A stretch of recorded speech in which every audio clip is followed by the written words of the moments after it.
Bonjour. Il y a plusieurs méthodes pour modéliser le flasque arrière 39 de cette machine à polir les clés.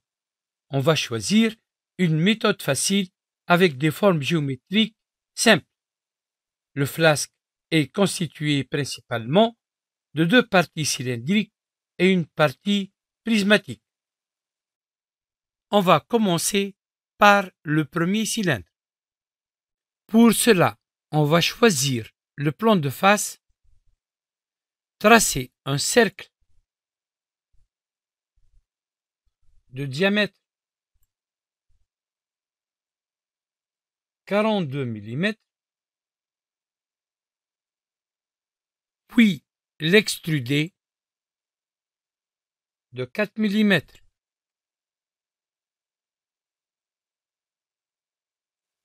Sur cette face, on va tracer un carré de 86 mm.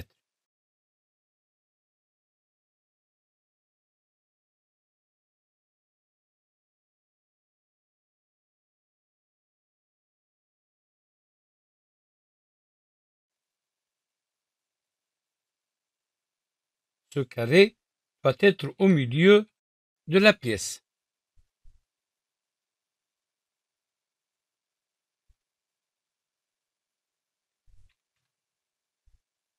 Puis on va l'extruder de 32 mm.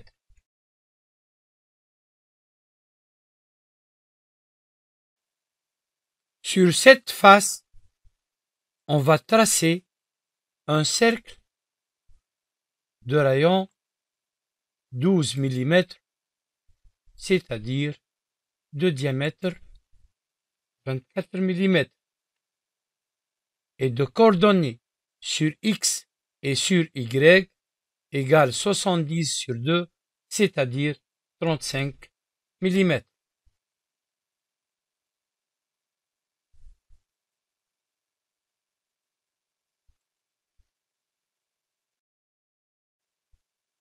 Puis, on va l'extruder de 32 mm aussi.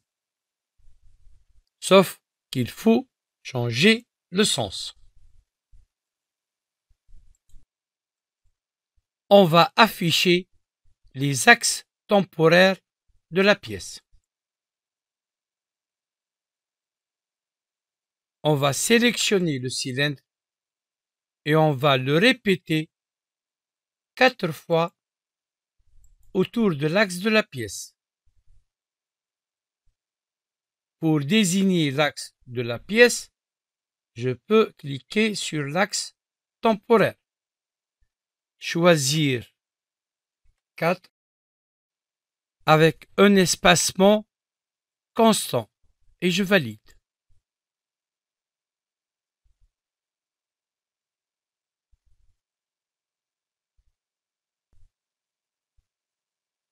On va tracer un cercle de diamètre 8 au centre du cercle de diamètre 24.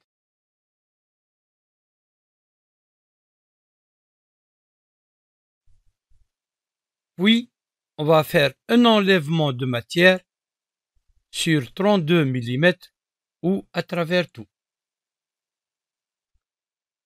On va sélectionner cet enlèvement de matière et comme précédemment, on va faire une répétition circulaire de 4 fois autour de l'axe de la pièce. Pour désigner cet axe, on peut aussi cliquer sur une partie cylindrique.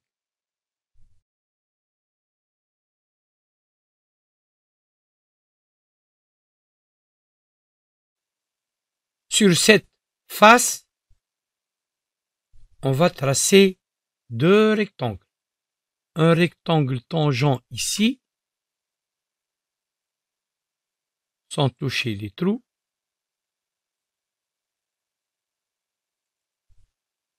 Et un autre rectangle tangent ici, de largeur 20 mm et au milieu de la pièce.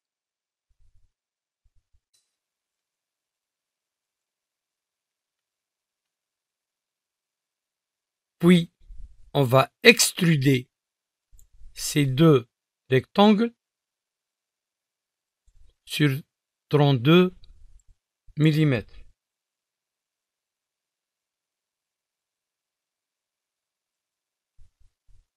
Pour représenter la deuxième partie cylindrique, on va tracer un cercle de diamètre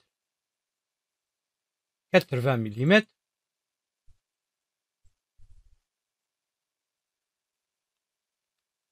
que l'on va extruder sur 24 mm.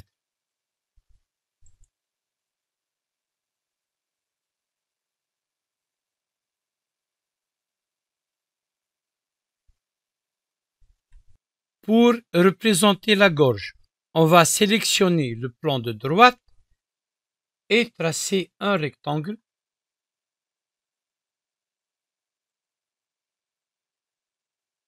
La largeur du rectangle est 5 mm. Cette distance est de 5 mm aussi. Le rayon de la gorge est de 72 sur 2, c'est-à-dire 36 mm. Il est mesuré à partir de l'axe temporaire de la pièce. Ensuite, on va faire un enlèvement de matière par révolution. On sélectionne l'axe de révolution de la pièce et on valide.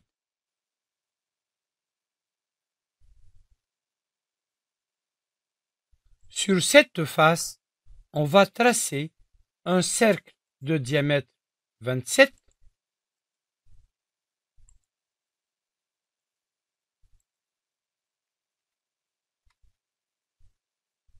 suivi d'un enlèvement de matière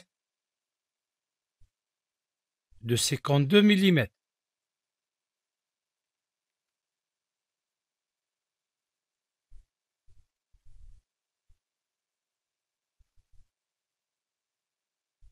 Sur la même surface, on va tracer un cercle de diamètre 30 mm avec un enlèvement de matière de 8 mm.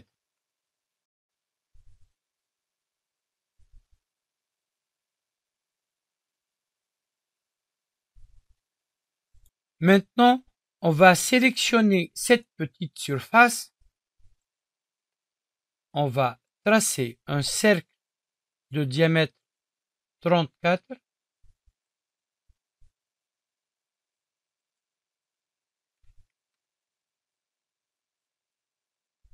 puis un enlèvement de matière de 7 mm.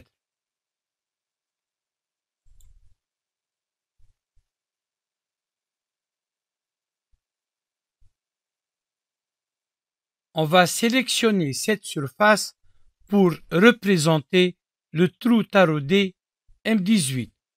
Pour cela, on va utiliser assistance pour le perçage. Le perçage est de norme ISO, trou taraudé M18. Condition de fin jusqu'à la prochaine surface pour le perçage. Mais pour le taraudage, on va choisir une distance de 18 mm. Pour la position de ce trou taraudé,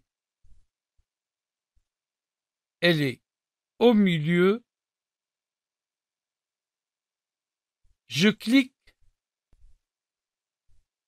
et j'utilise la cotation intelligente.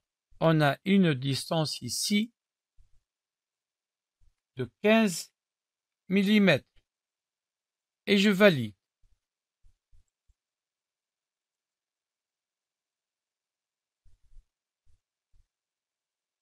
Pour représenter le filetage ombré, clique droit sur Annotation, Détail et on coche Représentation de filetage ombré. OK. On va représenter le trou lamé et taraudé M8. Mais d'abord, on va représenter le trou diamètre 3.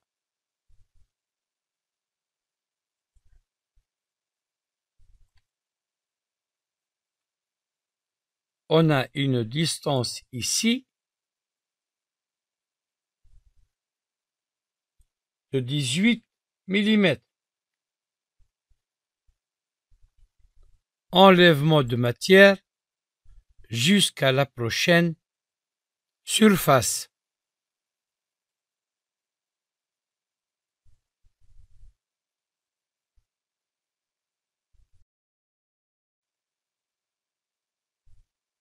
Maintenant, on va représenter le lamage. Diamètre du lamage 12 mm avec une profondeur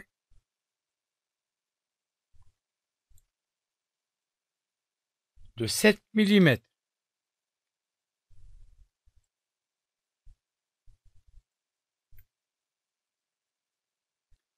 On va sélectionner le fond du lamage et utiliser Assistance pour le perçage. On a un taraudage M8. Condition de fin du perçage borgne est égale à 19 moins 7 égale 12 mm. Pour le taraudage, on a 14 moins 7 égale 7 mm. On désigne la position du trou taraudé et on valide.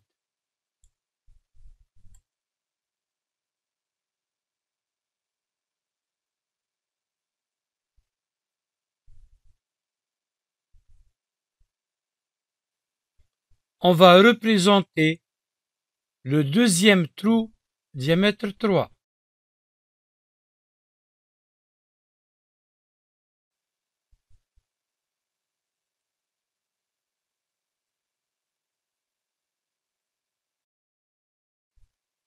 On a une distance ici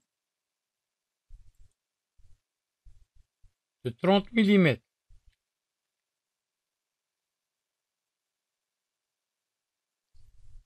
Un enlèvement de matière jusqu'à la prochaine surface et on valide.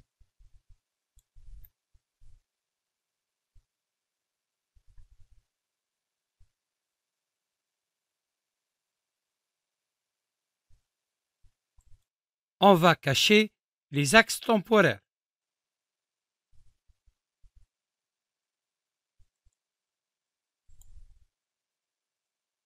On a un chanfrein sur cette arête de 1 mm à 45 degrés.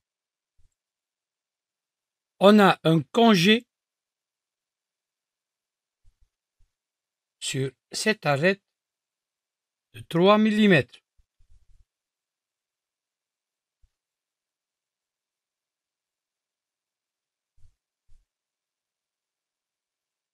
Les autres congés et arrondis sont de 2 mm.